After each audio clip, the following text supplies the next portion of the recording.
Hey, this is Brian from KineticTrader.com, and I wanted to do a quick video on using Fibonacci retracements.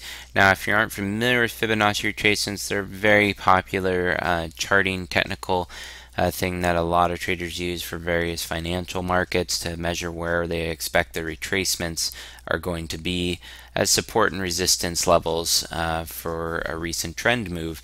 So here on Apple, for example, they've made the major recent trend. You just drag it from the bottom on Thinkorswim platform, which I'm doing here. You just click down here, and then you would start at the beginning of the move at the bottom. You go all the way to the top, and we'll map out these percentage moves that they expect on the retracements. So the most popular ones I use are 38%, 50%, and 62%. So if the stock pulls back to 38%, that means it's retraced 38% of this major move. And usually in a healthy trend, 38% and 50% are very common retracement levels and don't show any real warning signs. It's considered healthy on a move. If you see it break the 50% and pull back to 62%, it is a potential warning sign that this recent past trend is weakening, and just something as a heads up.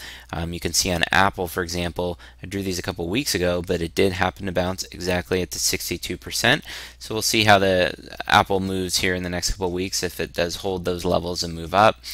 The other thing is that if it pulls back this level and it is a weakening trend, these higher levels of the 50% and 38% can act as resistance levels.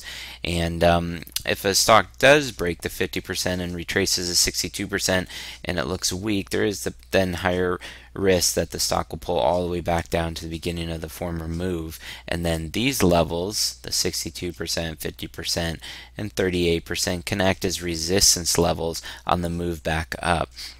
So the other way you can use them too is you can draw a Fibonacci retracement for the recent move.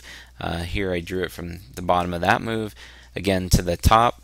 And if you have overlapping levels between both retracements, then it can these levels can add even more significance if you have overlapping levels.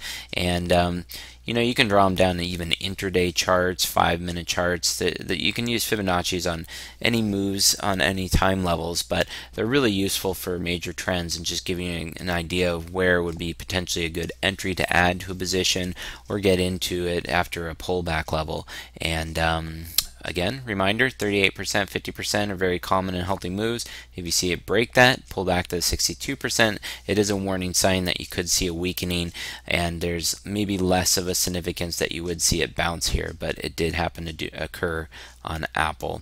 So I hope that you found those useful. You should go back and look at recent big moves on charts and draw them during the move and see if the stock did indeed pull back and bounce at those levels, and start using them in your trading. Thanks a lot. Again, this is Brian from KineticTrader.com.